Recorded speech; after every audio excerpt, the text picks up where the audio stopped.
Matthieu chapitre 24, nous lirons à partir du verset 1er. Matthieu 24, à partir du verset 1er, nous lisons: Comme Jésus s'en allait au sortir du temple, ses disciples s'approchèrent pour lui en faire remarquer les constructions. Mais il leur dit: Voyez-vous tout cela? Je vous le dis en vérité, il ne restera pas ici pierre sur pierre qui ne soit renversé. Il s'assit sur la montagne des Oliviers. Et les disciples vinrent en particulier lui poser cette question: Dis-nous, quand cela arrivera-t-il et quel sera le signe de ton avènement et de la fin du monde? Jésus leur répondit: Prenez garde que personne ne vous séduise, car plusieurs viendront sous mon nom, disant: C'est moi qui suis le Christ. Et ils séduiront beaucoup de gens. Vous entendrez parler de guerre et de bruit de guerre. Gardez-vous d'être troublés, car il faut que ces choses arrivent. Mais ce ne sera pas encore la fin. Une nation s'élèvera contre une nation et un royaume contre un royaume. Et il y aura en divers lieux des famines et de tremblements de terre. Tout cela ne sera que le commencement de douleurs. Alors on vous livrera au tourment et l'on vous fera mourir. Et vous serez haïs de toutes les nations à cause de mon nom. Alors plusieurs aussi succomberont et ils se trahiront et se haïront les uns les autres. Plusieurs faux prophètes se lèveront et ils séduiront beaucoup de gens. Et parce que l'iniquité se sera accrue, l'amour du plus grand nombre se refroidira. Mais celui qui persévérera jusqu'à la fin sera sauvé. Cet évangile du royaume sera prêché dans le monde entier pour servir de témoignage à toutes les nations. Alors viendra la fin. Je ne sais pas si nous avons quelqu'un en ligne. Ok. Donc, le verset 14, c'est le verset à partir duquel nous allons partager ce soir. Et le Seigneur, n'est-ce pas, nous apprend ici que l'évangile du royaume, cet évangile du royaume sera prêché dans le monde entier. À la suite de quoi viendra la fin. Et nous apprenons que la fin ne pourra pas intervenir tant que l'évangile du royaume ne sera pas annoncé. Waouh! Alors, ce qu'il faut, on va, bien sûr, comme c'est souvent le cas, faire la différence entre l'évangile du royaume et, n'est-ce pas, l'évangile dénominationnel. N'est-ce pas? Parce qu'il y a qu'un seul et véritable, n'est-ce pas, évangile, c'est celui du royaume. Donc, on va en parler ce soir. Mais nous ne pouvons pas parler de l'évangile du royaume sans parler, bien sûr, de l'évangile dénominationnel. Donc, du coup, il y a deux types d'évangiles. Comme il y a la lumière et les ténèbres, il y a le bien et le mal, il y a la fausse monnaie et la vraie monnaie, n'est-ce pas? Donc, il y a cette dualité à chaque fois, donc qui intervient. Hein, donc, il y a le jour, il y a la nuit, et il y a la lumière et les ténèbres. Donc, il y a l'évangile du royaume et il y a aussi l'évangile, encore, je le répète, dénominationnel. Alors, qu'est-ce que l'évangile dénominationnel?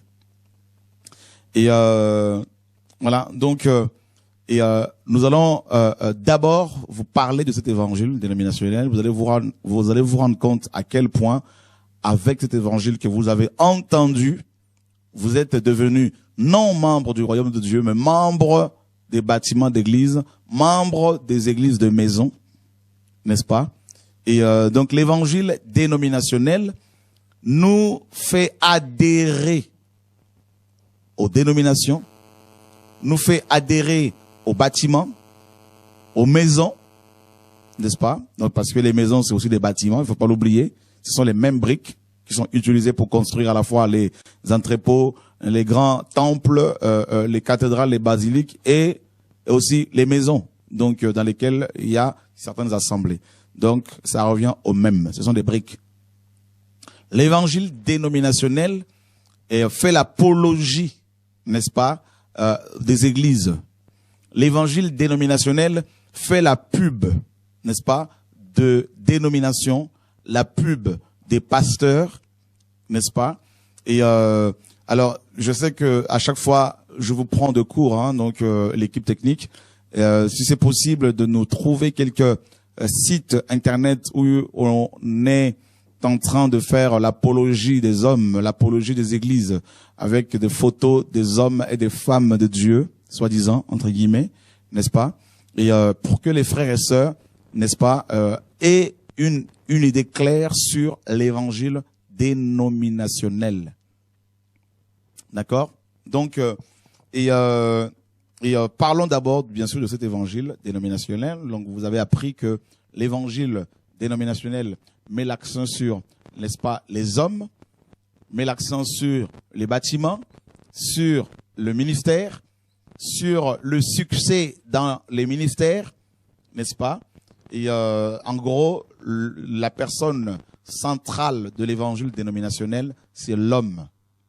L'homme, l'homme, l'homme et encore l'homme. D'accord? Donc, et on va voir ce soir la source même de l'évangile dénominationnel. À quel moment cet évangile a commencé? N'est-ce pas? Et ensuite, on terminera dans la deuxième partie de l'émission sur l'évangile du royaume. Parce que le Seigneur nous apprend, n'est-ce pas, la suite de questions des disciples, n'est-ce pas, parce qu'il voulait savoir, connaître le signe de son avènement et de la fin du monde.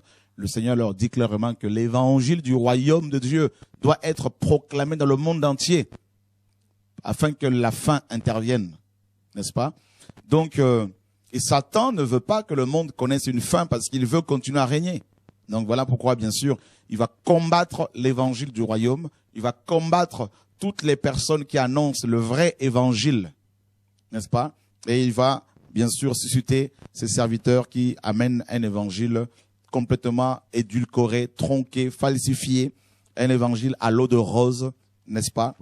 Et allons dans Galates chapitre 1er. Galates chapitre 1er, nous lisons, alors je demanderai à Olivier si c'est possible à chaque fois de nous faire la lecture. Galates 1, à partir du verset, n'est-ce pas, 7. Je lis. Non pas qu'il y ait un autre évangile, mais il y a des gens... Pardon, à partir du verset 6, c'est encore mieux. Okay. Je m'étonne que vous vous détourniez si promptement de celui qui vous a appelé par la grâce de Christ pour vous passer à un autre évangile. Mm-hmm. Non pas qu'il y ait un autre évangile, mais il y a des gens qui vous troublent et qui veulent altérer l'évangile de Christ. Mm-hmm. Mais si nous-mêmes, si un ange du ciel annonçait un évangile s'écartant de celui que nous avons prêché, qu'il soit anathème. Nous l'avons dit précédemment, et je le répète à cette heure, si quelqu'un vous annonce un évangile s'écartant de celui que nous avons reçu, qu'il soit anathème. Ok. Voilà. Donc, l'apôtre Paul nous apprend ici que les Galates, n'est-ce pas, étaient passés à un autre évangile. Les Galates, qui pourtant avaient reçu le vrai évangile, malheureusement, se sont fait, n'est-ce pas, et ils se sont fait, malheureusement, envoûter, fascinés par des, n'est-ce pas, des docteurs qui venaient, n'est-ce pas, des docteurs, des enseignants qui venaient de la Judée, donc de Jérusalem à l'époque, avec un évangile autre que celui que Paul leur avait annoncé. Quel était cet évangile? L'évangile que les judaïsants, c'est comme ça qu'on les appelait, n'est-ce pas, ces docteurs d'origine juive qui avaient embrassé la foi chrétienne, mais tout en gardant, n'est-ce pas, la plupart des pratiques mosaïques. Et ils avaient mélangé la loi et la grâce, n'est-ce pas? Donc ça avait produit un évangile complètement, oh, alléluia, complètement charnel, un évangile et complètement destructeur. Et ces judaïsants, n'est-ce pas, étaient arrivés jusqu'en Galatie, n'est-ce pas? Même dans Actes chapitre 15, Paul et Barnabas vont devoir, avec ces judaïsants, aller à Jérusalem pour débattre sur la sainte doctrine. Et ces judaïsants enseignaient quoi? Ils enseignaient justement l'observation de l'observance et des rites mosaïques, notamment la circoncision. Et Paul va devoir écrire aux Galates en leur disant que si vous cherchez la justification par, n'est-ce pas, la circoncision, vous êtes déchus de la grâce, n'est-ce pas? Donc, ils avaient, les Galates, accepté un autre évangile, un évangile dénominationnel, un évangile, mes amis, qui était loin de celui que Yeshua avait annoncé. Et Paul dit, je m'étonne Effectivement, ça l'avait étonné. Il dit non pas qu'il y ait un autre évangile, parce que Paul ne voulait pas leur dire qu'il avait qu'il allait leur prêcher un autre évangile. Il leur dit, mais il n'y a pas un autre évangile, en gros, salutaire. Mais il y a d'autres évangiles, mes amis, que Dieu n'a pas, n'est-ce pas, donné, que Dieu n'a pas révélé, parce que il y a qu'un seul et véritable évangile. Et Paul leur dit, mais il y a des gens qui vous troublent et qui veulent altérer l'évangile de Christ. Voilà le problème. Ils veulent altérer l'évangile, n'est-ce pas, de Christ, notre Seigneur, Maître et Dieu. Et donc, littéralement, ils veulent renverser l'évangile pur. Donc, ça veut dire que l'évangile du royaume est un évangile menacé, un évangile combattu. Vous voyez, frère? Et donc, il y a beaucoup de docteurs comme ça, judaïsants, n'est-ce pas, qui vont d'église en église, de maison en maison, de ville en ville, de pays en pays, pour annoncer un évangile qui n'a rien à voir avec l'évangile que les apôtres nous ont annoncé, nous ont proclamé. Et Paul utilise ici le verbe, n'est-ce pas, un mot assez fort, hein, renverser, n'est-ce pas, altérer. Et dans 2 Corinthiens chapitre 2, au verset 17, et il va utiliser un autre terme. Qu'est-ce qu'il va dire? Alors il dit, car nous ne falsifions point la parole de Dieu, comme font plusieurs, mais c'est avec sincérité, mais c'est de la part de Dieu que nous parlons en Christ devant Dieu. Voilà. Donc nous ne falsifions pas la parole de Dieu. Donc on apprend que cet évangile dénominationnel est un évangile falsifié, est un évangile altéré. Donc on a pris à la base, ils ont pris à la base le vrai évangile, qu'ils ont altéré, qu'ils ont diminué, qu'ils ont, mes amis, mélangé avec un autre évangile. Ils ont mélangé cet évangile avec les traditions d'hommes, avec les coutumes, les traditions d'hommes, tout ça. Et ça a donné naissance à un évangile complètement monstrueux. Un évangile, mes amis, séduisant. Un évangile séducteur, très, très séduisant et qui séduit des milliers de personnes. N'est-ce pas? Et ce n'est pas l'évangile du royaume de Dieu. C'est l'évangile, n'est-ce pas, terrestre. C'est l'évangile, n'est-ce pas, du royaume de Lucifer. Et ce n'est pas l'évangile, n'est-ce pas, du Seigneur. L'évangile du royaume, frères et sœurs, ne recommande aucune église locale. L'évangile du royaume ne recommande, mes amis, ne recommande pas les hommes. L'évangile du royaume recommande, met l'accent sur le royaume de Dieu. On va le voir. Je vais d'abord vous montrer, n'est-ce pas, l'évangile altéré, l'évangile tronqué, l'évangile, mes amis, à l'eau de rose, l'évangile falsifié, n'est-ce pas? Et un évangile complètement tordu. Regardez ce que Pierre dans 1 Pierre chapitre 5, il va nous apprendre. Pierre nous apprend dans 2 Pierre chapitre 3,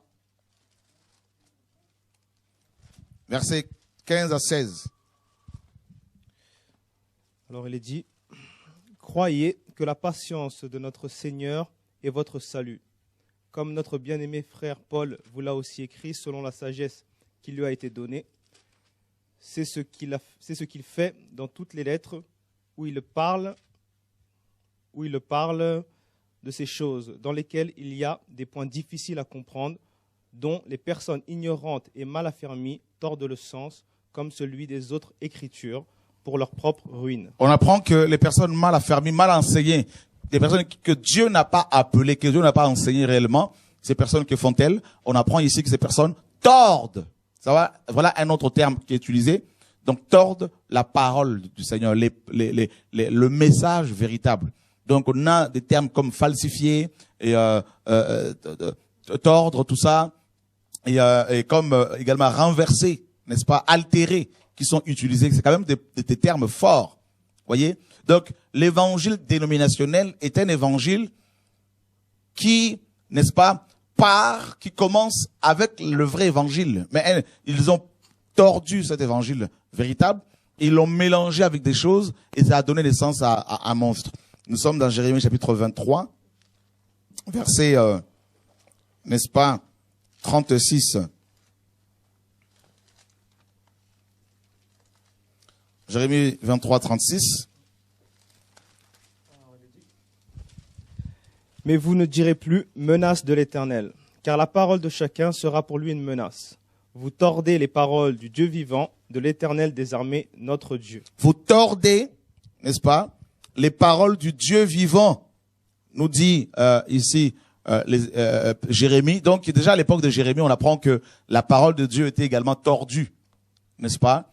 Donc voilà, donc la parole devient quelque chose qui peut être utilisé à des fins personnelles, tout ça, et à des fins, je sais pas, pécuniaires, tout ça, financières et matérielles, et parce que ça peut rapporter, effectivement, ça rapporte, et notamment les personnes mal intentionnées, se font beaucoup d'argent, hein, n'est-ce pas, avec la parole du Seigneur, qu'elles tordent.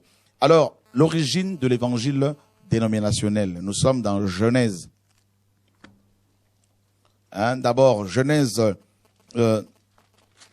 chapitre 3. Nous lisons à partir du verset 1er jusqu'au verset 7.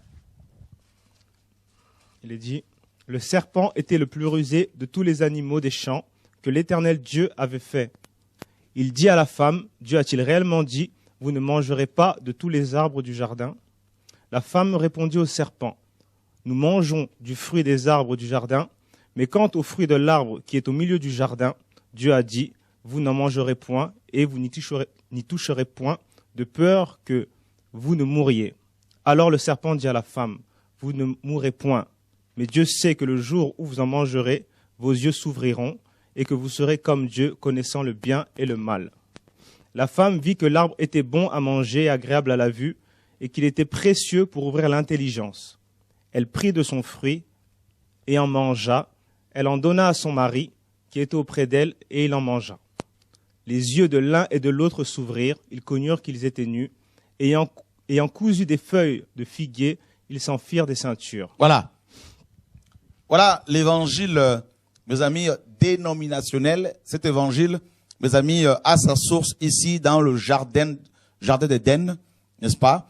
Et c'est l'évangile, n'est-ce pas, qui a pour source, pour fondement, l'arbre de la connaissance du bien et du mal.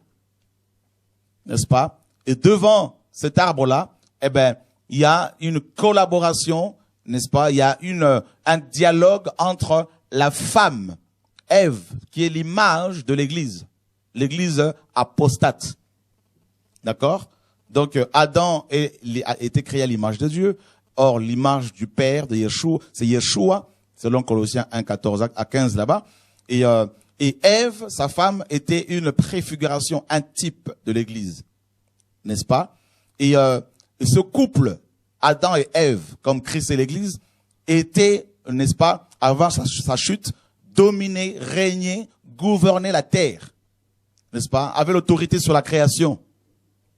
Et Ève avait également cette autorité sur la nature, sur la création, comme son mari. Et voilà comment Satan, n'est-ce pas, avec son évangile, parce que c'est lui qui est, n'est-ce pas, le père de l'évangile dénominationnel. Et qu'est-ce qu'il va faire? Il va convoquer Adam et Ève. Il va convoquer Ève, n'est-ce pas, devant l'arbre de vie. Donc, l'évangile du royaume, mes amis, a pour fondement l'arbre de vie. C'est un évangile qui apporte la vie spirituelle tant spirituelle que physique.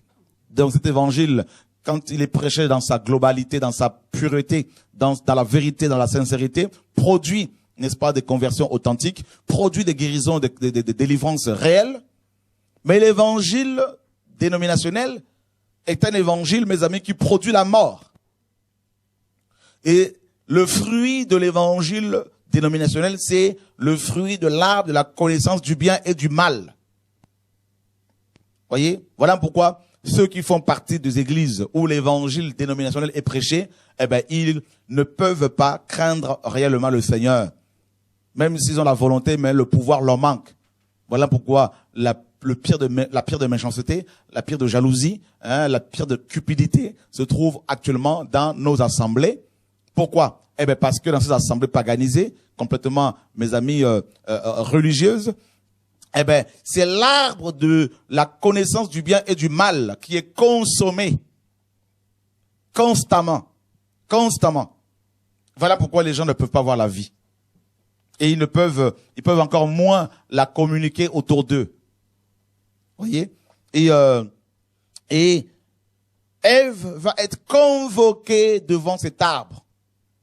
Et il va y avoir un entretien entre elle et le serpent. Et le serpent nous dit, la parole pose la question à la femme, Dieu a-t-il réellement dit que vous ne mangerez pas de tous les arbres du jardin? Voyez? Et la femme dit non, Dieu nous a défendu de manger l'arbre de la connaissance du bien et du mal. Et parce que le jour où nous le mangerons, nous en mangerons, nous mourrons. Et Satan lui dit, ben non, vous ne mourrez pas. Voyez? Donc voilà l'évangile dénominationnel. Dieu donne un ordre et Satan vient et il dit, tu peux faire le contraire.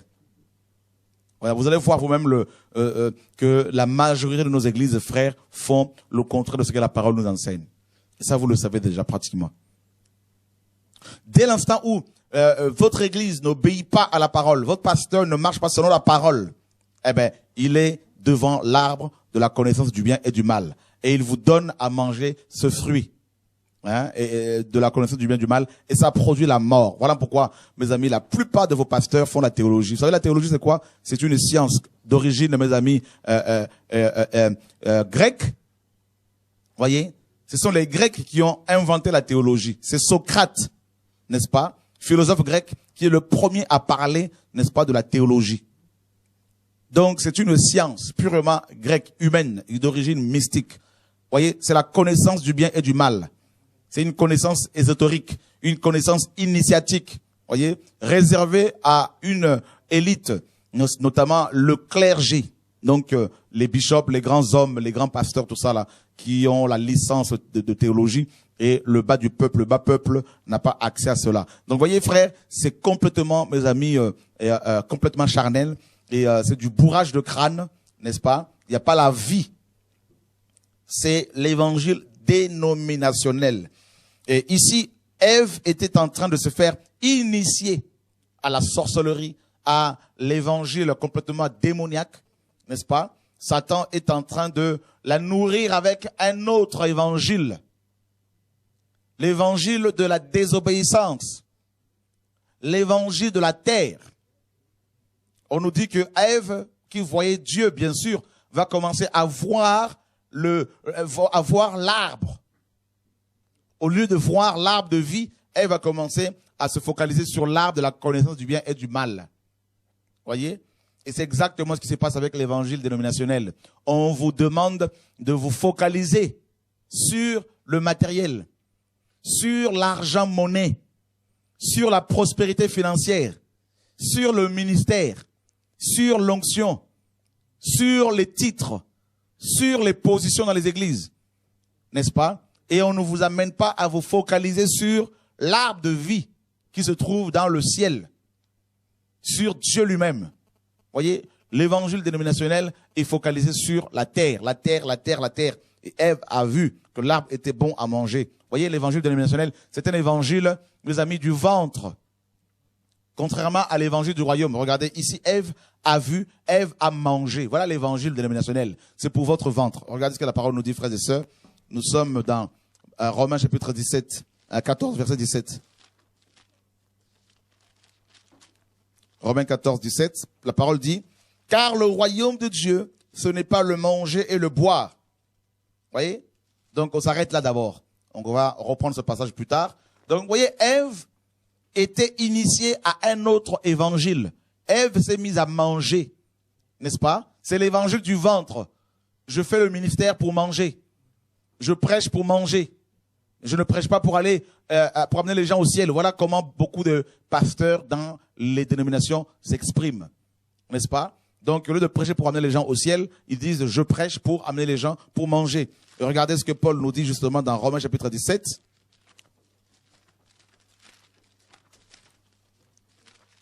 Romains chapitre 16, pardon. Romains 16, verset 17 à 18. Il est dit, je vous exhorte, frères, à prendre garde à ceux qui causent des divisions et des scandales au préjudice de l'enseignement que vous avez reçu. Éloignez-vous d'eux, car de tels hommes ne servent point Christ notre Seigneur, mais leur propre ventre, et par des paroles douces et flatteuses, ils séduisent les cœurs des simples. Voilà, donc Paul dit, de tels hommes ne servent pas, n'est-ce pas, Christ notre Seigneur, mais leur propre ventre. Voyez frère, voilà l'évangile dénominationnel. Les gens prêchent pour manger. Les gens deviennent pasteurs pour avoir de quoi se nourrir. Alors là, ils vont trouver des arguments, hein, bien sûr, dans la parole qu'ils déforment en disant que oui, ben, vous voyez, l'ouvrier mérite son salaire, donc je dois manger. Mais l'évangile du royaume met l'accent sur la repentance, sur le salut des âmes, sur, mes amis, leur avenir, hein, dans l'au-delà. Et vous avez vu que Ève, qui est la première fidèle de Satan, n'est-ce pas? Ève est la première fidèle de l'église de Satan. Et son mari est le deuxième fidèle. Voyez, donc Satan, dans le jardin d'Éden, a créé sa propre église, a récupéré l'église que le Seigneur avait bâtie, n'est-ce pas? Et il a transformé cette église-là, Adam et Ève, en une église complètement charnelle, qui commençait à voir plus la terre que le ciel, plus son ventre. N'est-ce pas? Voilà pourquoi Ève dira que le fruit de l'arbre était agréable à la vue et bon à manger. Voilà l'évangile qu'on vous prêche. Bon à manger. C'est le ventre, le ventre.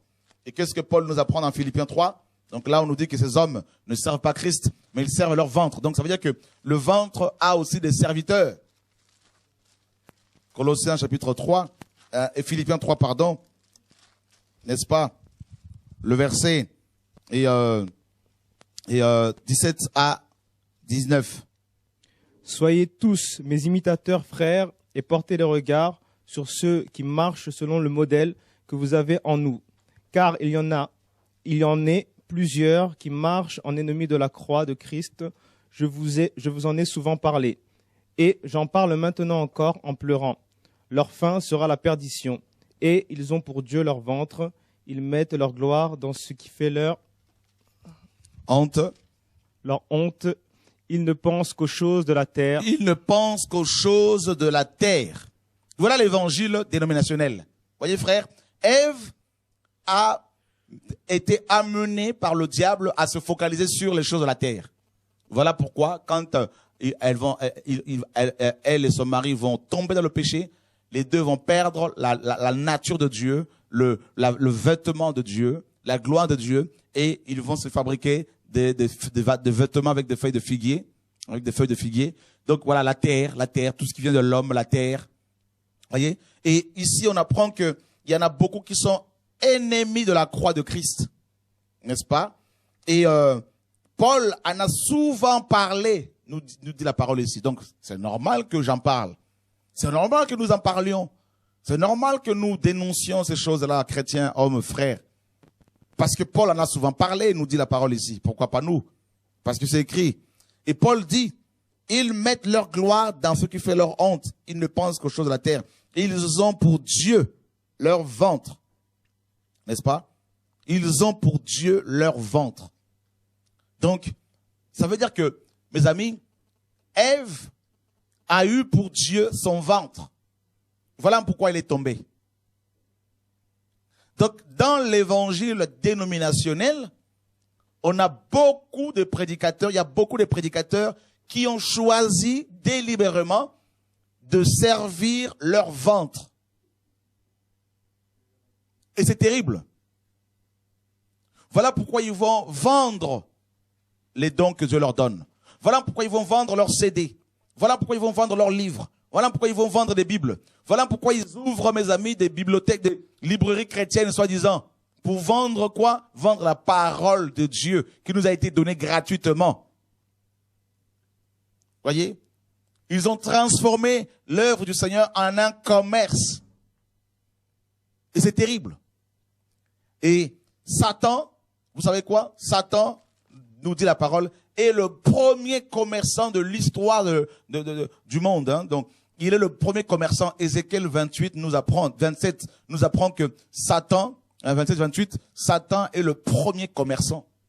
Et voilà pourquoi quand le Seigneur l'a fait tomber du ciel, l'a chassé du ciel, quand il est tombé dans le jardin d'Éden, il est allé corrompre Adam et Ève. Il les a transformés en n'est-ce pas, en une église complètement charnelle, dénominationnelle. Vous allez me dire, mais frère, c'est terrible ce que tu dis là. Mais c'est pas moi qui le dis. La preuve en est, vous allez voir. Adam a été créé à l'image de Dieu. Nous sommes tous d'accord. Créons l'homme à notre image. N'est-ce pas? Est-ce que Adam a-t-il gardé l'image de Dieu? Non. Regardez, Genèse chapitre 5. Verset 1er. Voici le livre de la postérité d'Adam. Lorsque Dieu créa l'homme, il le fit à la ressemblance de Dieu. Il créa l'homme et la femme et les bénit et les appela du nom d'homme lorsqu'ils furent créés. Adam, âgé de 130 ans, engendra un fils à sa ressemblance selon son image et lui donna le nom de Seth. Ah, qu'est-ce qu'on apprend ici? Adam, qui était devenu mes amis, un homme charnel, un homme dépourvu, n'est-ce pas, déchu. Et carrément, on nous dit qu'à l'âge de 130 ans, il va engendrer un fils, non à la ressemblance de Dieu, non à l'image de Dieu, mais à sa ressemblance, selon son image. Et il va lui donner également le nom de Seth. Voyez, frère? Donc, frère, sœur, Adam, n'est-ce pas, va donner naissance à un enfant qui le ressemblait. Comment voulez-vous que, mes amis, les églises d'aujourd'hui ressemblent à l'église de Christ? Parce que ce n'est pas Christ qui les a engendrés. Ces églises ont été engendrées par l'évangile dénominationnel. Comment voulez-vous que ces chrétiens soient de vrais chrétiens, manifestant les caractéristiques du royaume de Dieu, c'est-à-dire la justice, l'intégrité?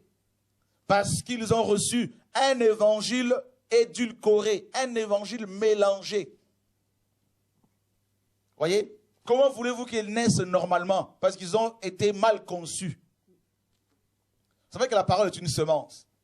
Si la semence est, mes amis, mélangée à l'origine, elle va produire des chrétiens mélangés. Voilà pourquoi les catholiques, mes amis, donnent naissance aux chrétiens catholiques. C'est normal, on ne donne que ce que l'on a. Vous n'allez pas voir un prêtre catholique évangéliser et donner naissance à un chrétien baptiste. Voyez, voilà l'église, voilà l'évangile dénominationnel. Les catholiques donnent naissance aux catholiques, les protestants donnent naissance aux protestants, les églises évangéliques donnent naissance aux chrétiens évangéliques. C'est normal, parce que ce sont, mes amis, ce sont des chrétiens qui ont reçu un évangile dénominationnel. Les chrétiens évangéliques ne vont pas sortir pour aller voir ailleurs, parce qu'ils sont dans leur prison.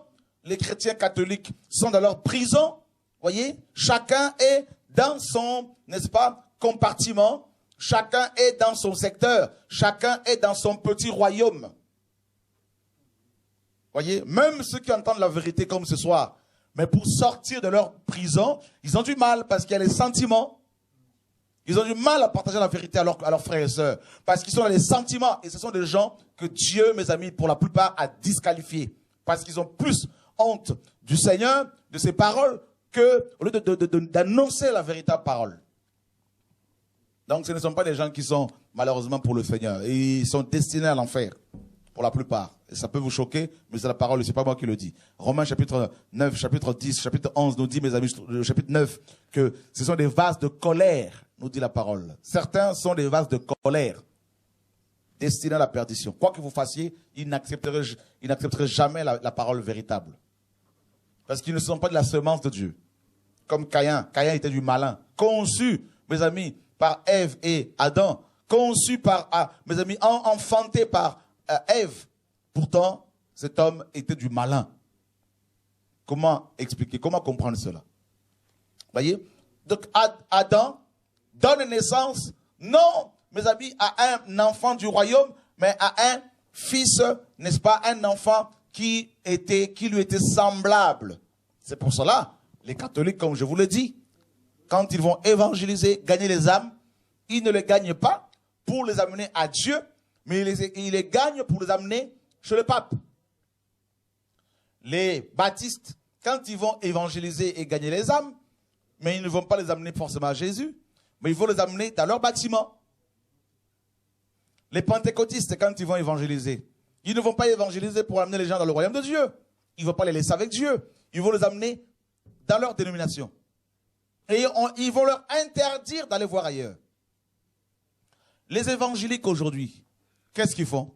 Ils vont évangéliser, ils vont faire des affiches, ils vont faire des séminaires, des conférences pour gagner les âmes, pour les amener où, à votre avis? Dans leur bâtiment d'église, dans leur maison d'église. Pour faire quoi? Pour les capturer, pour les garder avec eux. Pourquoi? Mais parce que ces âmes sont des potentiels, mes amis, victimes, clients et clientes, qui vont devoir assurer la retraite du pasteur, le salaire du pasteur. Donc, comment voulez-vous que ces prédicateurs laissent libres ces hommes et ces femmes qu'ils viennent de gagner? Voilà pourquoi quand ces pasteurs reçoivent des grands évangélistes, entre guillemets, selon le monde, ils vont s'associer pour récupérer les fruits de leur travail, pour se partager les âmes. Voyez? Parce que ils sont nés dans les ministères où on leur a prêché un évangile dénominationnel, un évangile qui met l'accent sur les dénominations et non sur le royaume de Dieu. Et c'est grave, frères et sœurs. Nous tous, on a fait partie pendant des années à, n'est-ce pas, des dénominations où l'on nous faisait croire qu'il ne fallait pas aller voir ailleurs, il ne fallait pas bouger, il ne fallait pas, n'est-ce pas, qu'il fallait être fidèle plus à son bâtiment d'église, plus à son église de maison qu'à Dieu lui-même, qu'à son royaume. Il y a une différence entre être fidèle à Dieu et être fidèle à son église. Dans l'évangile du royaume, regardez ce que Paul nous dit, on est plus zélé pour les traditions d'hommes que pour la parole du Seigneur. Nous sommes dans Galates, chapitre 1er, versets 11 à 16. Il est dit, « Je vous déclare, frères, que l'évangile qui a été annoncé par moi n'est pas de l'homme, car je ne l'ai ni reçu ni appris d'un homme, mais par une révélation de Jésus-Christ. Vous avez su en effet quelle était autrefois ma conduite dans le judaïsme, comment je persécutais à outrance et ravageais l'Église de Dieu, et comment j'étais plus avancé dans le judaïsme que beaucoup de ceux de mon âge et de ma nation, étant animé d'un zèle excessif pour les traditions de mes pères. » Ok, on peut s'arrêter là. Paul nous apprend qu'il était plus zélé pour les traditions d'hommes que pour l'évangile. Paul avait été engendré, conçu dans l'utérus de la religion. Et il pensait servir Dieu en étant zélé, en combattant les vrais chrétiens. Voyez, il était plus zélé que la plupart des jeunes de son âge. Et lorsque Dieu va lui ouvrir les yeux, Paul va se rendre compte que la plupart des choses qu'il a enseignées, qu'il prêchait, n'avaient rien à voir avec la parole. Comme nous autres hier, on était plus zélés pour les traditions d'hommes. Je prends un exemple par rapport à l'évangile dénominationnel, par rapport, n'est-ce pas, à la manière dont vous servez le Seigneur dans vos églises. Je prends un exemple parmi tant d'autres. Le dimanche, on nous a fait croire depuis le concile de Nicée que c'est le jour du Seigneur. C'est faux. Ce qui fait que beaucoup de chrétiens tous les dimanches, ils sont plus zélés pour aller dans leur bâtiment d'église que d'aller, mes amis, de rester avec leur famille, prier, partager parfois. La dîme, comme étant une pratique de la loi, c'est une pratique de la loi. Beaucoup de chrétiens sont zélés à la payer parce qu'ils se disent s'ils ne la payent pas, ils ne vont pas être bénis. Parce que dans leur tête, on leur a fait croire que la bénédiction, c'est le fait d'avoir des billets de banque. Ils n'ont pas compris que les billets de banque n'ont rien à voir avec la bénédiction. Parce que ce sont les païens qui sont à la base de cela. Vous voyez? Et c'est grave. On a été avilis comme ça. On a été abrutis avec de telles doctrines complètement erronées. Vous voyez? C'est grave. Le fait d'associer la bénédiction du Seigneur divine avec l'argent-monnaie. Ça n'a rien à voir parce que c'est deux choses diamétralement opposées. Bill Gates, l'homme le plus riche au monde, n'est pas chrétien. Et vous allez dire qu'il est béni financièrement par Dieu. C'est pas ça la bénédiction, frères et sœurs. La bénédiction spirituelle, la vraie bénédiction, c'est le fait d'avoir Dieu avec soi, avoir la paix, la joie, la sanctification, la paix, l'amour du Seigneur, des choses que le monde ne peut, n'est-ce pas, nous donner. Vous voyez? Donc pendant des années, on nous a avilis comme ça. On nous a abrutis avec de tels enseignements erronés que si vous ne payez pas la dîme, vous serez maudit, vous n'aurez pas du travail, vous allez être bloqué, tout ça. Ça, c'était la loi, frère. La loi, c'était la chair. La loi de Moïse était une ombre de choses à venir. C'était la chair. Des ordonnances charnelles, nous dit Hébreux 9. Vous voyez, frères et sœurs, on nous a abrutis comme ça avec l'ordination pastorale, qui pour bien servir le Seigneur, il faut être ordonné. Mes amis, avoir une soutane avec un collet clérical, un costume avec soutane, avec cravate, n'est-ce pas, l'habit du pasteur. On nous a abrutis comme ça, frère, comme si Dieu, mes amis, au ciel, était habillé comme ça. Vous voyez, frère, c'est la tradition d'homme. C'est une tradition d'homme. Voyez, et beaucoup été zélés. On était tous zélés dans ces choses-là. Voyez, frère, et c'est grave. C'est grave. On était également zélés à porter la Bible des pasteurs, à travailler pour les hommes de Dieu, plus pour les hommes que pour Dieu lui-même. Et c'est grave.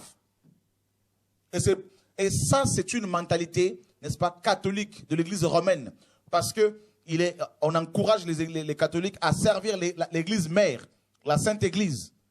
Et servir l'Église catholique revient à servir Dieu lui-même, soi-disant, selon eux. Et cette mentalité complètement démoniaque, catholique, charnelle, a été, mes amis, adoptée par les chrétiens également protestants et évangéliques. C'est pour cela que le christianisme n'a pas détruit le paganisme, mais il a adopté, malheureusement. Malheureusement. Voyez, on nous a fait croire que le christianisme vient de Dieu, alors que Jésus n'a même pas bâti le christianisme. Ce mot-là n'est pas biblique. Voyez, ce terme-là. Et on est plus zélé à servir le christianisme, à servir les églises, que de servir Dieu véritablement et son royaume. C'est pour cela qu'on beaucoup de chrétiens sont prêts à se battre pour avoir des postes dans les églises, pour avoir des positions dans les églises. Ils sont prêts à tout pour plaire à leur pasteur afin d'être reconnus, hein, à juste titre. Au lieu de plaire plutôt au Seigneur, parce que voilà pourquoi beaucoup de chrétiens ont plus la crainte des pasteurs, des hommes. Ils sont habillés correctement quand ils vont dans leur bâtiment d'église, dans leur maison d'église, mais quand ils sont dehors, ils sont mal habillés. Vous voyez l'hypocrisie, ils jouent le rôle. Ils jouent le rôle. Parce ils n'ont pas compris qu'ils sont dans un royaume réellement et qu'ils doivent étant membres de ce royaume, on l'est en permanence. Et à tout moment, nous devons parler comme les gens du royaume. Nous devons nous habiller comme les membres du royaume. Parce qu'à tout moment, le roi de ce royaume nous voit. Voyez? Et que le royaume de Dieu, n'est limité ni dans le temps, ni par le temps, ni dans l'espace, ni par l'espace. Et que nous sommes en permanence dans ce royaume.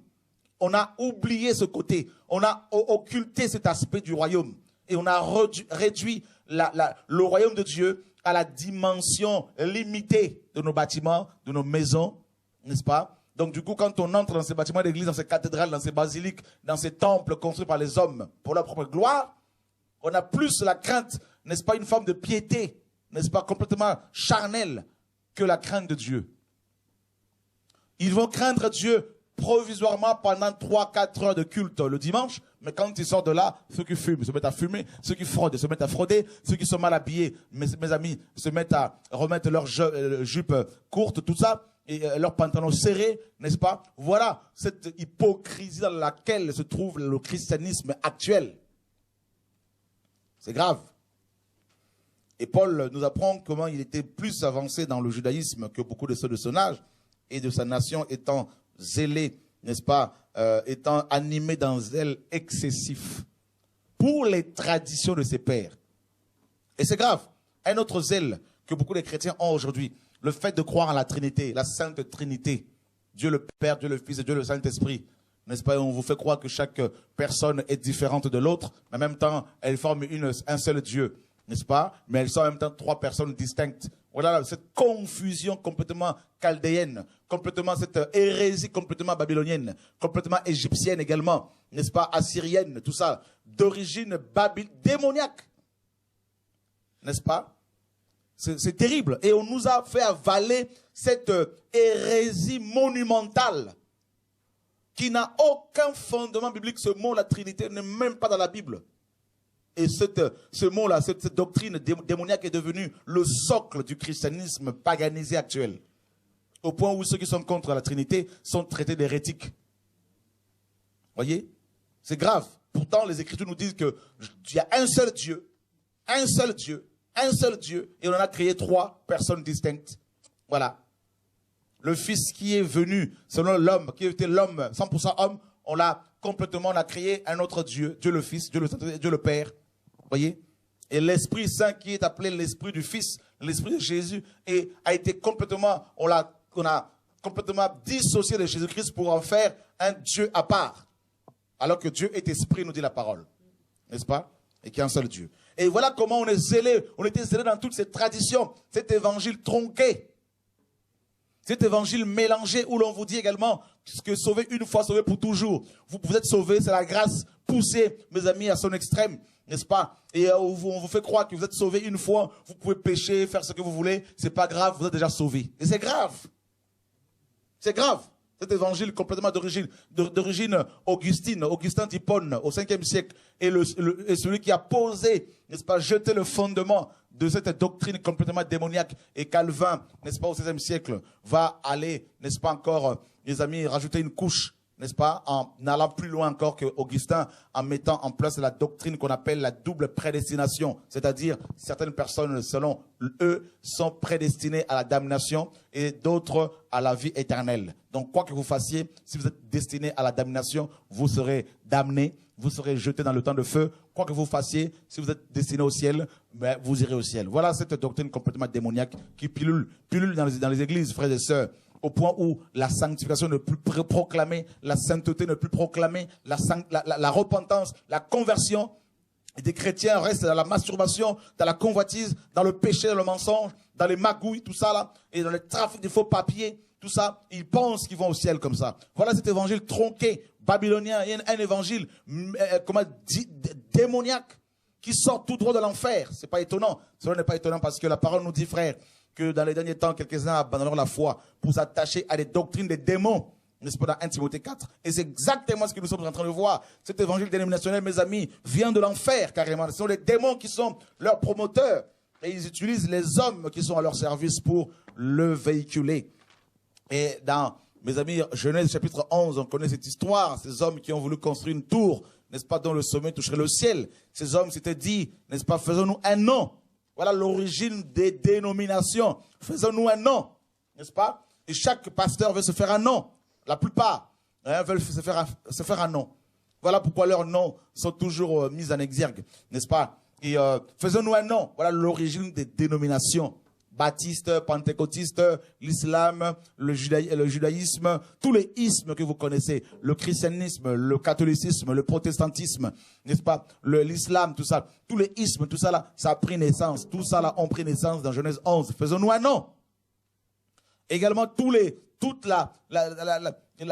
que j'appelle la titromanie, la titrologie, le fait que des hommes soient plus attachés au titre que à Dieu lui-même, hein, archibishop, maréchaux, le pape, monseigneur, souverain pontife, tout ça, des termes d'origine gréco-romaine, des titres que portaient les empereurs romains, les pontifes, les souverains pontifes, vous voyez, et ce titre-là de souverain pontife a été importé, mes amis, du monde gréco-romain à l'église catholique. Et c'est grave, incorporé, n'est-ce pas, le christianisme. Et c'est exactement ce que on assiste actuellement, mes amis, à une confusion telle que, mes amis, si vous voulez vous sauver, eh ben, vous devez faire comme Josué. Dites, moi et ma maison, nous servirons l'Éternel. Parce que nous sommes dans une génération perverse et corrompue. N'est-ce pas? Corrompue. Et c'est terrible, l'évangile dénominationnel. C'est un évangile qui met l'accent sur les dénominations. On vous prêche non le royaume de Dieu, mais on vous prêche les églises. On vous demande de rejoindre les églises bâtiments. Et c'est ça l'évangile dénominationnel.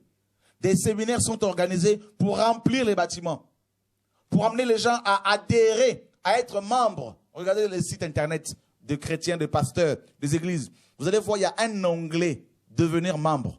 Mais frère, la parole nous dit, Paul nous dit ceci. Nous sommes dans 1 Corinthiens chapitre, mes amis, que l'équipe technique nous balance des images. Dès que vous trouvez les choses, allez-y, il n'y a pas de problème. 1 Corinthiens chapitre 6. Nous lisons, n'est-ce pas, à partir du verset 15. Ne savez-vous pas que vos corps sont des membres de Christ? Prendrai-je donc les membres de Christ pour en faire les membres d'une prostituée? Voyez, c'est terrible, hein? Nous sommes déjà, nous qui sommes en Christ, les membres de Christ, de son corps.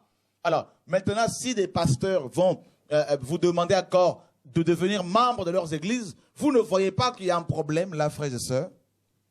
Pasteurs, chers pasteurs, vous qui aimez la vérité, vous ne réalisez pas qu'il est temps maintenant que nous revenions à l'évangile, que nous arrêtions de mentir au peuple, que nous devons maintenant aller, nous devons dire aux chrétiens d'aller vers Dieu directement, plutôt que d'être carrément des médiateurs entre Dieu et eux.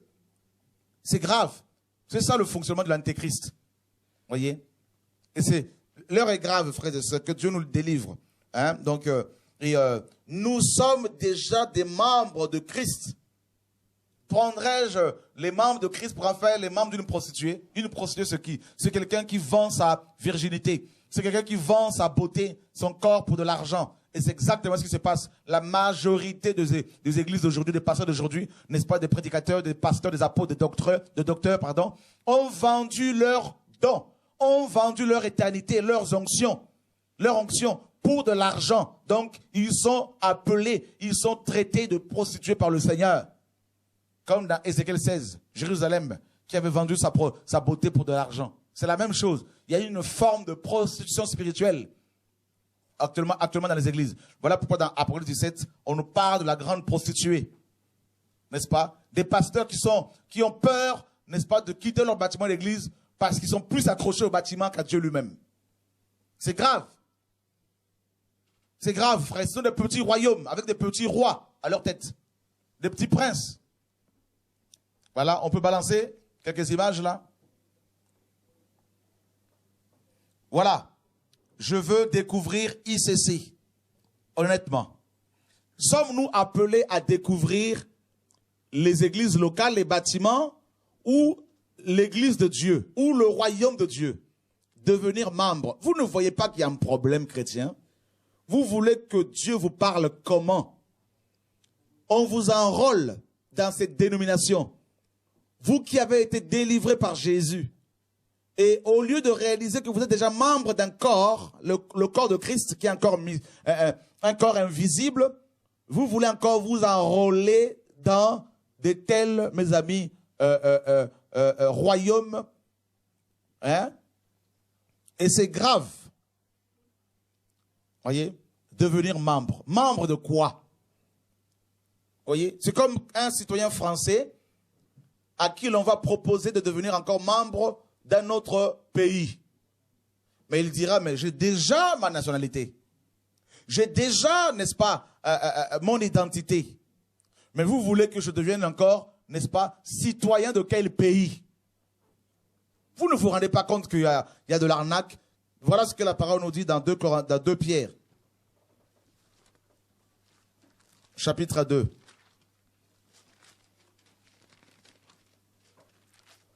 Verset 1er. Il y a eu parmi le peuple de faux prophètes, et il y aura de même parmi vous de faux docteurs, qui introduiront sournoisement des sectes pernicieuses, et qui, reniant le maître qu'ils ont racheté, attireront sur eux une ruine soudaine. Plusieurs les suivront dans leur dérèglement, et la voix de la vérité sera calomniée à cause d'eux. Par cupidité, ils vous exploiteront au moyen de paroles trompeuses, eux que menace depuis longtemps la condamnation, et dont la ruine ne sommeille point. Voyez, frères, Pierre dit, ils vont introduire des sectes, n'est-ce pas, pernicieuses de manière sournoise. Le mot secte ici, mes amis, signifie littéralement action de capturer, de vous enfermer quelque part. C'est ça, devenir membre. Vous ne voyez pas qu'il y a un problème? Vous êtes déjà membre du corps de Christ, n'est-ce pas? Il y a un problème, frère. Réveillez-vous. Un autre évangile est proclamé. Mes amis, cet évangile vous parle plus des églises que du ciel. Plus des hommes que de Jésus-Christ. Plus des pasteurs que du bon berger. Il y a un problème. Il est temps que nous revenions à notre bon berger. Il est temps que nous laissions ces bergers humains, mortels, impuissants, et de retrouver le berger de nos âmes. Celui qui est fidèle, mes amis, jusque dans l'éternité. Il est temps, il est l'heure de se réveiller, de prendre conscience. Il est l'heure. Il est l'heure. l'évangile dénominationnel. On peut encore nous balancer d'autres images si vous avez des choses. Et voilà, donc s'il y a des photos carrément de ces hommes, de ces personnes, hein, vous allez voir que ce n'est plus Christ qui est proclamé. Voilà. Donc honnêtement, quand vous voyez ça, hein, est-ce que c'est Christ qui est proclamé? Où est Christ dans tout ça là? Honnêtement. Où est Jésus dans tout ça? Il n'y a pas Jésus. Vous rentrez sur la page là, sur le site, hein, vous rentrez dans le site et qu'est-ce que l'on voit tout de suite? C'est l'homme. C'est pour vous montrer que c'est un évangile purement humain, n'est-ce pas? C'est de l'humanisme que l'on fait aujourd'hui. Ce n'est plus l'évangile pur, où l'évangile, où le royaume de Dieu est mis en avant. Matthieu 6, 33 nous dit, cherchez premièrement le royaume de Dieu et sa justice. Premièrement. Et quand on va sur ce site, premièrement, qu'est-ce que l'on voit? Les hommes. Premièrement, qu'est-ce que l'on voit? Ben, les hommes, encore les hommes, convention annuelle des églises Acer, voilà. Hommes encore, des hommes encore, honnêtement chrétiens. Vous ne voyez pas que, on va rester sur l'image là, s'il vous plaît. Vous ne voyez pas que tout ça c'est de l'arnaque?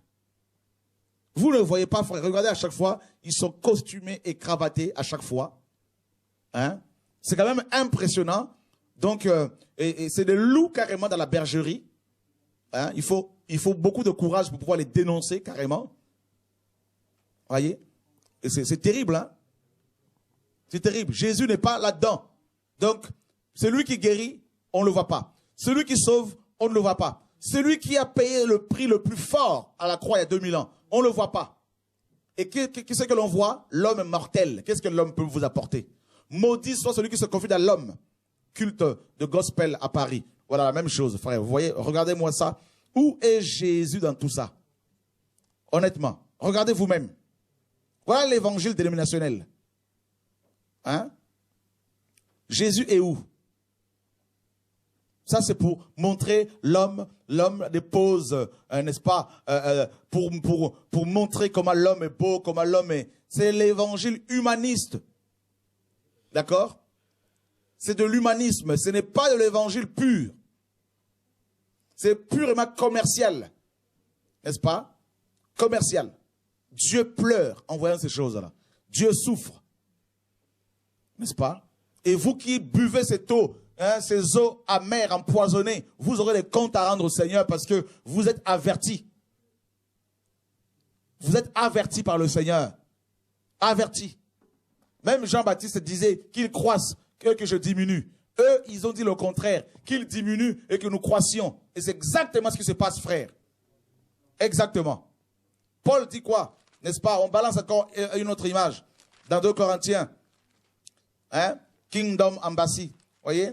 C'est complètement le monde, frères et sœurs. C'est le monde à l'envers. Oh, que Dieu nous soutienne, que Dieu nous aide. Hein? 2 Corinthiens, chapitre 4, verset 5. Nous ne prêchons pas nous-mêmes. C'est Jésus-Christ le Seigneur que nous prêchons. Et nous nous disons vos esclaves à cause de Jésus. N'est-ce pas? Nous ne prêchons pas nous-mêmes. Regardez ces images-là, frère. Hein? Qui est prêché? Regardez ces images. Vous-même, vous avez vu, vous voyez vous-même que les écailles tombent. Diffusez massivement ce message. Diffusez-le partout. Voyez? Où est Jésus dans tout ça? Où est Jésus? Hein? On nous parle des champions. Hein? Des champions. Honnêtement, frères et sœurs. Et c'est ça l'évangile? C'est ça ce que le Seigneur nous a demandé? Hein? Un évangile édulcoré, complètement humain, où l'homme est au centre. C'est un évangile tronqué. C'est un évangile démoniaque. Un évangile impur. Un évangile mélangé, souillé, qui ne peut pas vous délivrer. Parce qu'on vous amène plus à vous attacher au petit royaume humain qu'au royaume de Dieu. Satan a proposé ce royaume à Jésus. Jésus a refusé. Et ces hommes ont fait allégeance à Satan. Voilà pourquoi ils règnent maintenant aujourd'hui à la tête de leurs églises. Ils sont à la tête des églises depuis des années, 10 ans, 15 ans. Si un apôtre est à la tête d'une église depuis 5 ans, 6 ans, il est devenu suspect. Dites-vous bien. C'est pour cela que je vous dis, frère, ce soir, je le redis encore, je ne vous recommanderai aucune église. Aucune église. Je suis membre de l'église du ciel. J'appartiens à l'église du ciel, où Jésus-Christ est le vrai pasteur. Voilà. Voilà. Fini, mes amis, cette époque où on faisait du mélange, on faisait semblant. Oui, mon fils spirituel. Oui, ma fille. C'est fini. Aujourd'hui, frère, je vais aller au ciel. C'est le message, c'est le seul message qui m'anime. C'est le ciel. Amener les gens à rencontrer Dieu. Qui est Dieu? L'évangile du royaume. C'est ça, la véritable parole qu'il faut annoncer, frère. Le vrai évangile. C'est pas cet évangile où on vous embrigade. On vous enferme dans les bâtiments, on vous enferme dans les choses et on vous demande de produire, de produire. Voyez, oui, on doit se retrouver en tant que chrétien. On peut se retrouver avec des frères et sœurs pour partager localement, oui. Mais de là à être au service d'un bishop, d'un homme, pour l'enrichir, frères et sœurs, et pendant que l'homme va dans le monde entier en faisant des voyages à gauche à droite et payé par vous pour aller passer des week-ends à gauche à droite, c'est ça l'évangile? Non. Aller 10 jours ici, 10 jours là-bas, c'est ça la mission? Non. C'est pas ça l'évangile, frère. Ce sont des touristes qui aiment prendre l'avion avec votre argent. N'est-ce pas? Allô, bonsoir. On montre d'autres images, frère. Voilà un autre commerçant qui est au Canada là-bas. Hein? Un grand commerçant. Voyez, donc, pareil, hein, donc, élever un peuple apostolique capable de transformer et impacter l'orientation des nations. En fait, on comprend rien du tout dans tout ça là. Hein? C'est complètement, excusez-moi du terme, mais c'est complètement bidon comme thème, tout ça là, c'est complètement charnel et ça veut rien dire. Orientation des nations. Nous savons que les nations seront, n'est-ce pas, jugées par le Seigneur. Nous jugerons les nations. Quelle orientation des nations veulent-ils donner ces gens, n'est-ce pas? On sait que c'est le diable qui gère les nations. Hein? Voilà quand on voit ça là, frère. Vous voyez la gloire de Dieu dans tout ça là, honnêtement? Dans tout ça là. Est-ce que vous voyez la gloire de Dieu dans tout ça là? Honnêtement. Quand vous voyez ça là,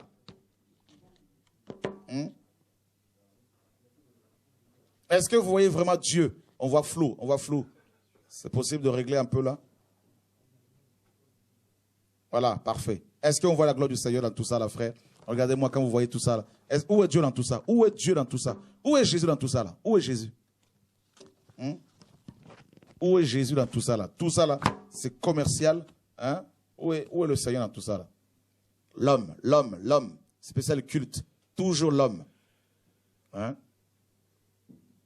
Toujours l'homme. Honnêtement. Et cet homme, en plus, encourage la masturbation. Hein? C'est le monde à l'envers. C'est le monde à l'envers. Je ne sais pas, dans mon bureau, il y a un autocollant de Tibi Yoshua qui est vendu 21 €. Si on peut me l'amener là, c'est dans le bureau là-bas. Hein? Donc, c'est le monde à l'envers, vraiment, mes frères. Hein? C'est grave. L'heure est grave. L'heure est grave. L'heure est grave. Pourquoi tout ça? Eh bien, Romains, on va prendre Romains chapitre 1er. L'évangile dénominationnel, mes amis, a remplacé Dieu par les hommes. Romains chapitre 1, verset 23. Il est dit: et ils ont changé la gloire du Dieu incorruptible en image représentant l'homme corruptible, des oiseaux, des quadrupèdes et des reptiles. Voyez, frère, dans l'église laodicéenne, dans l'évangile, mes amis, dénominationnel, l'évangile tronqué, eh bien, l'image du Dieu incorruptible est remplacée par l'image de l'homme, l'image de la bête. Et c'est exactement ce que vous voyez aujourd'hui dans les églises. L'homme est toujours là pour se montrer, pour montrer sa prestance, sa beauté. Vous voyez, c'est grave. L'heure est grave, frère. Où est le Sauveur? Il est où Jésus? Il est où?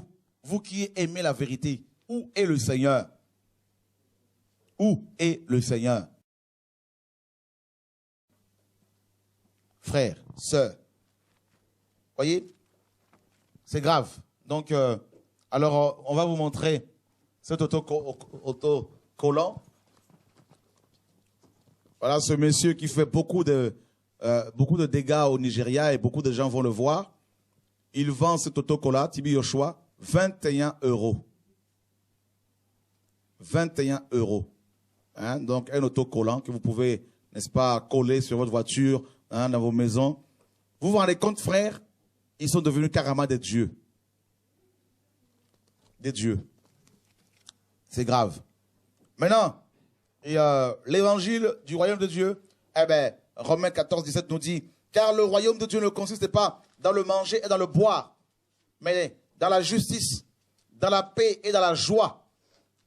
Le royaume de Dieu, c'est l'intégrité morale. Le royaume de Dieu, c'est l'intégrité, c'est la sainteté, c'est la sanctification, c'est l'amour pour le Père.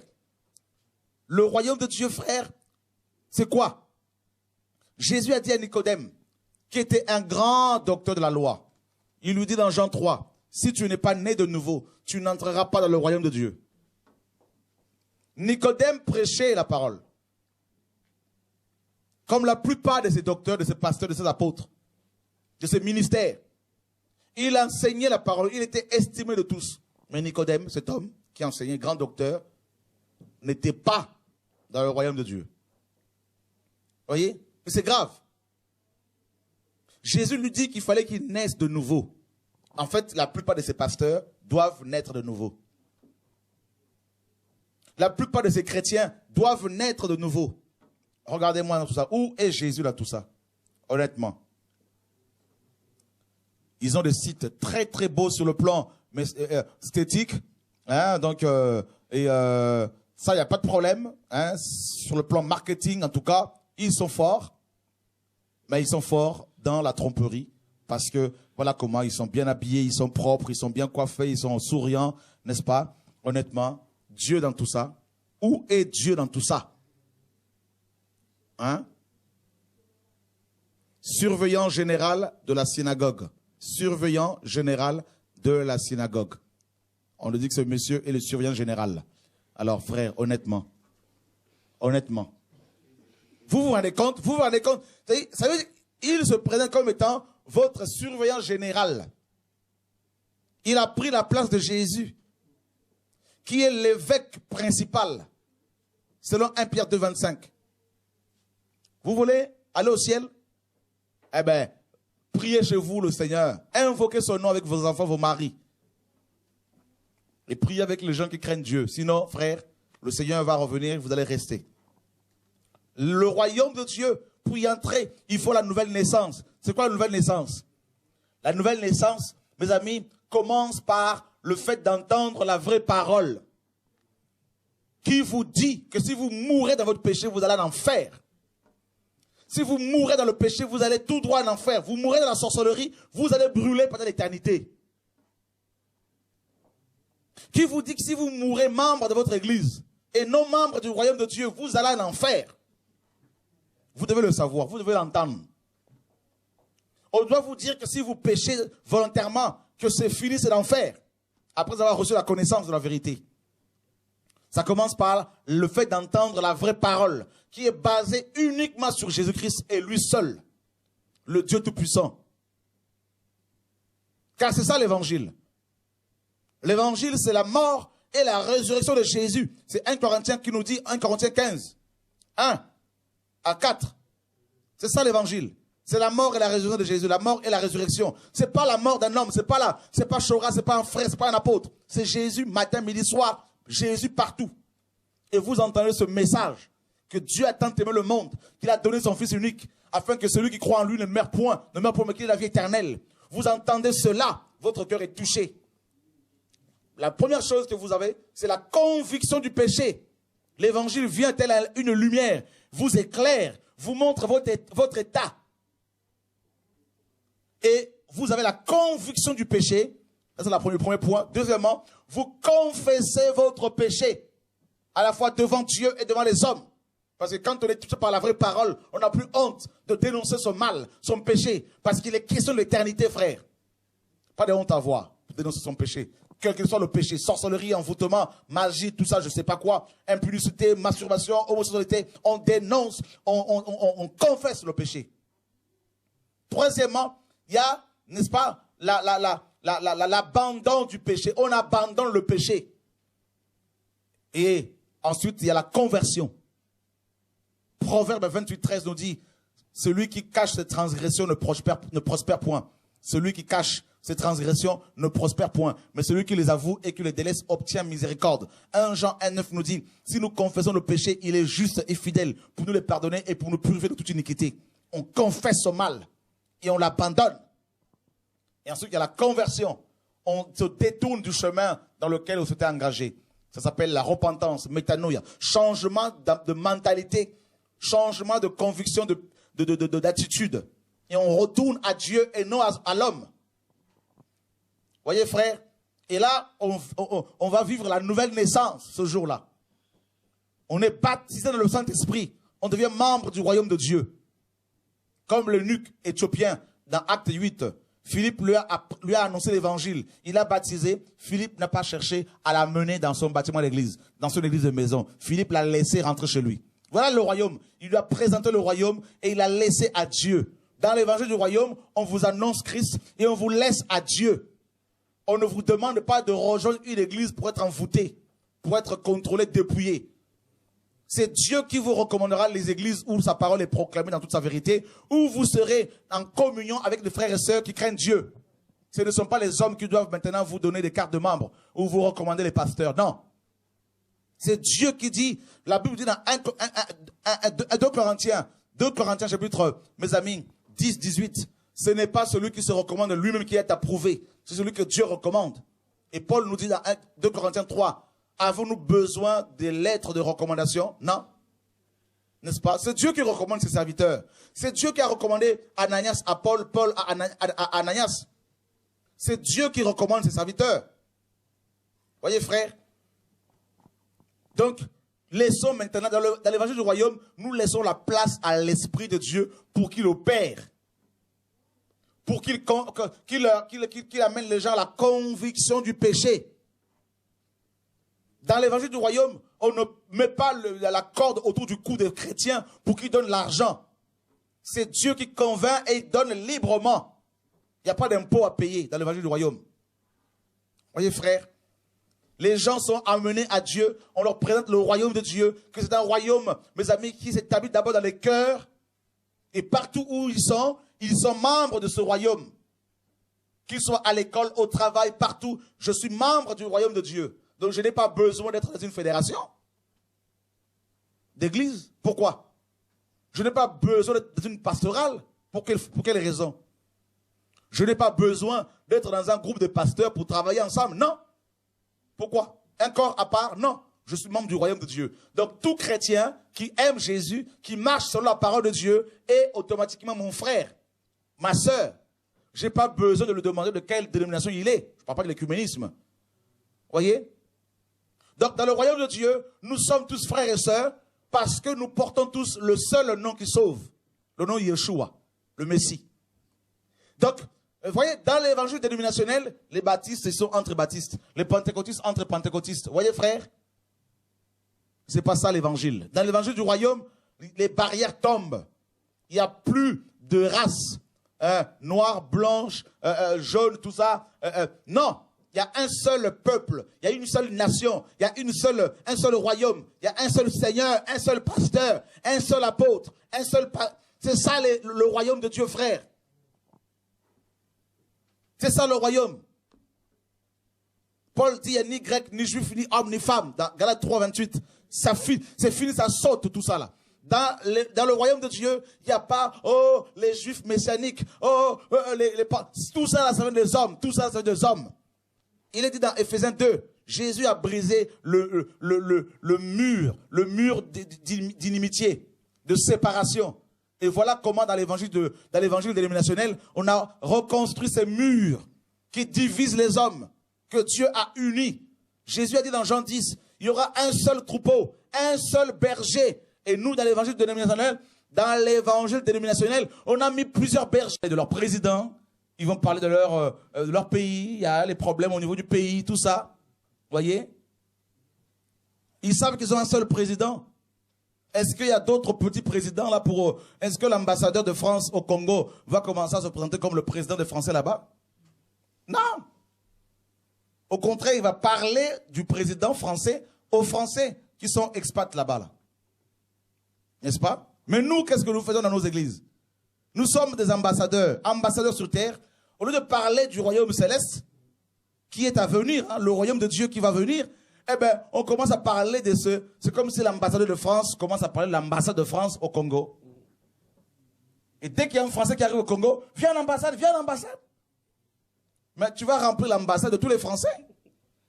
Il y a un problème. Mais s'il y a il y a plus de place, on va casser les murs, on va agrandir l'ambassade et tout ça. Mais non, c'est pas ça le message. Espérons, Seigneur, sauve-nous. Hein? Paul dit dans 2 Corinthiens 5, nous sommes ambassadeurs. Un ambassadeur, c'est quelqu'un qui parle de l'autorité de son pays à l'étranger, qui représente son pays à l'étranger. Représentons-nous réellement le ciel sous terre? Est-ce qu'au ciel, il y a des billets de banque? Oh frère, le royaume de Dieu, nous dit Daniel chapitre 2, Daniel 7 également, c'est le royaume de Pierre, qui va venir bientôt pour briser, n'est-ce pas, le gouvernement mondial, et Yeshua va régner comme le roi des rois. Voyez? Alors demain soir, je veux plus développer, si Dieu le permet, l'aspect du royaume. Hein? Donc par rapport à Daniel 2, Daniel 7, n'est-ce pas? Par rapport à Michée 4, Ésaïe 2, n'est-ce pas? Le royaume de Pierre. Nous sommes un royaume. Nous sommes des rois et des sacrificateurs, nous dit la parole, frère. Nous sommes sauvés par Yeshua. Il a fait de nous des rois. Vous vous rendez compte? Tu es un roi. Mais un roi qui va être dominé par un serviteur de Babylone. C'est la confusion, chrétien. Il a fait de tous les chrétiens de rois. On verra cela demain. Hein? C'est terrible ça quand même, la frère. Et que Dieu nous aide, que Dieu nous aide, que Dieu nous aide. Je ne sais pas, qu'est-ce que vous pensez un peu? L'heure est grave, hein, chrétien. Là. Des rois qui vont encore aller à la montagne de feu à Paris pour chercher quel feu? Alors qu'ils sont déjà rois. Des rois qui vont chercher encore des mamans, je ne sais pas quoi, maman au Langui, je ne sais pas quoi là. Des rois qui vont encore chercher, je ne sais pas, Benny Hill, tout ça aux États-Unis. Vous rendez compte de la honte que vous faites au Seigneur? Vous voulez vous mammoniser, vous faire paponiser. Papa, maman, tout ça. Vous allez être totalement, je prie au nom de Yeshua, Dieu va vous libérer, nous libérer, frère, de toutes ces choses-là. Là.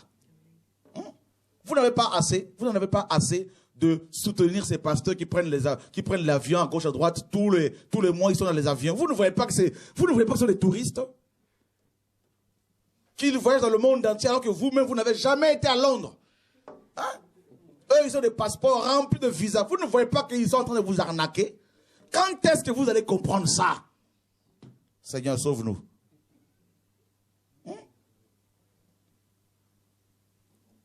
Un pasteur fait faillite ici, Freddy de Coster, 900 000 €, et ce sont des chrétiens qui doivent rembourser ça. Vous vous rendez compte, frère, de l'arnaque?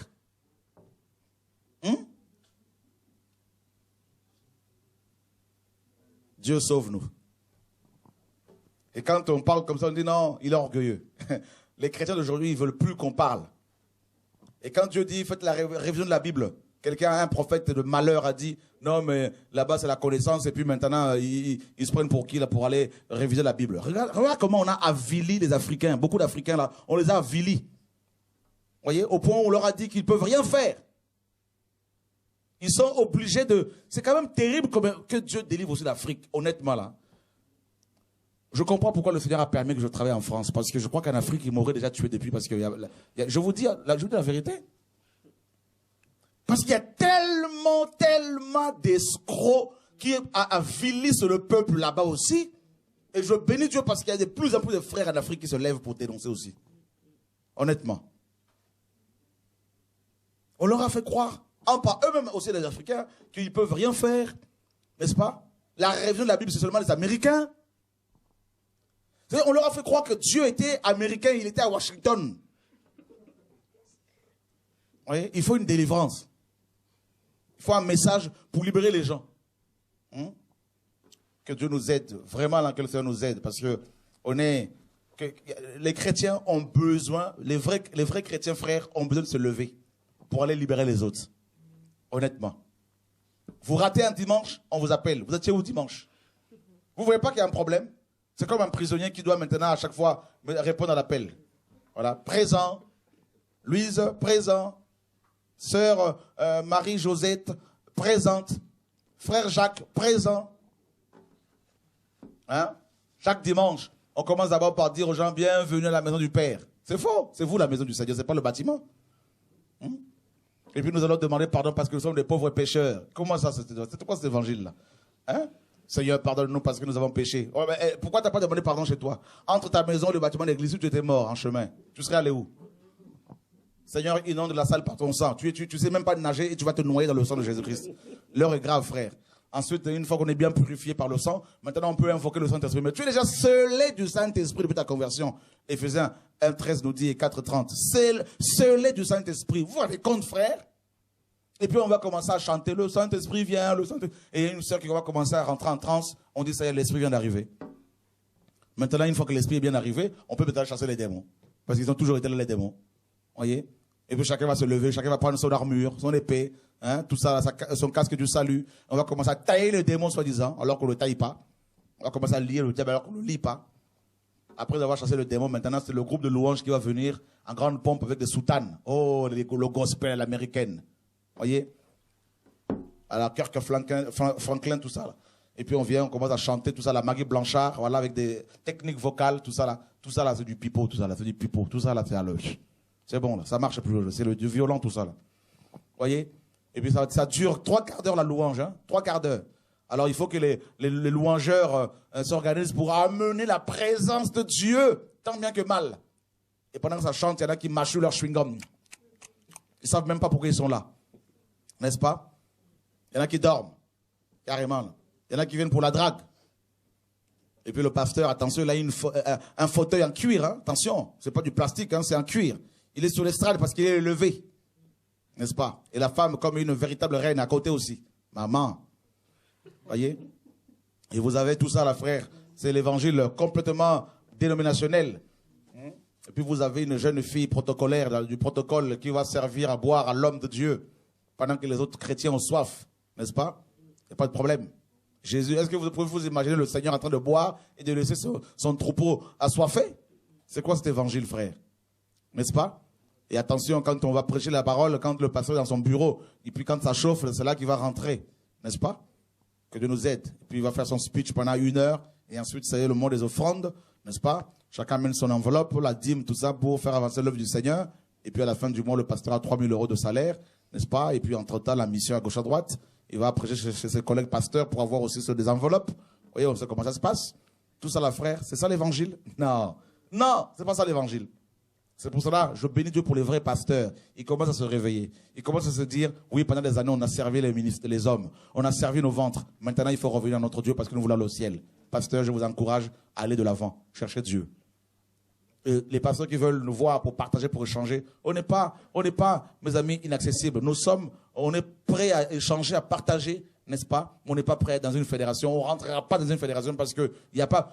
Écoutez, mon frère, Olivier, tu as des frères et sœurs.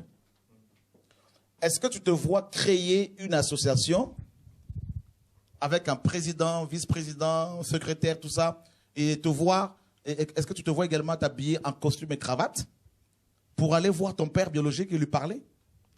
Non, pas forcément. Pour aller voir tes frères et sœurs biologiques? Non, non. Mais pourquoi avons-nous besoin de tout ça aujourd'hui? Hein? Toute cette mascarade là, tout ça là, pour pouvoir parler avec les frères et sœurs, vous ne voyez pas qu'il y a quelque chose qui ne va pas là? Voilà. Alors il faut revenir à Dieu. Alors si vous voulez bien nous appeler, nous avons 5 minutes encore. Hein, donc si vous voulez nous appeler pour témoigner, il n'y a pas de problème. Au 01 64 98 90 45. 01 64 98 90 45. Les royaumes des hommes vont tomber. Babylone va tomber. Le Seigneur nous dit, hein, le royaume de Dieu va briser tous ces royaumes, frères. Au nom de Yeshua.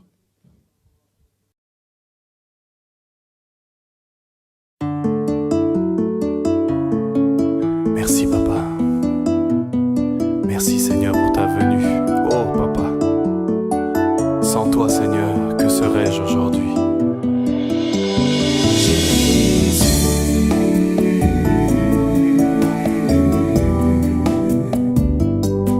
Merci pour ta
l'exemple en lavant les pieds des hommes, allant de lieu en lieu, faisant toujours le bien.